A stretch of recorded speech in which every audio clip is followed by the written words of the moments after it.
ভারত সবসময় আমাদের বাংলাদেশের সাথে যুদ্ধ লাগার জন্য প্রস্তুত থাকে, তার কারণ আমাদের বাংলাদেশটা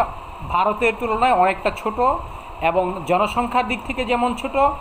অন্য দিক দিয়ে ভূখণ্ডের দিক থেকেও অনেক ছোট এবং তাদের যে শক্তি, তাদের যে বিভিন্ন অস্ত্র রয়েছে, ওই তুলনায় বাংলাদেশ একেবারে একটি শিশু রাষ্ট্র। কিন্তু এই মুহূর্তে যখন পাকিস্তান তাদের সাথে যুদ্ধের জন্য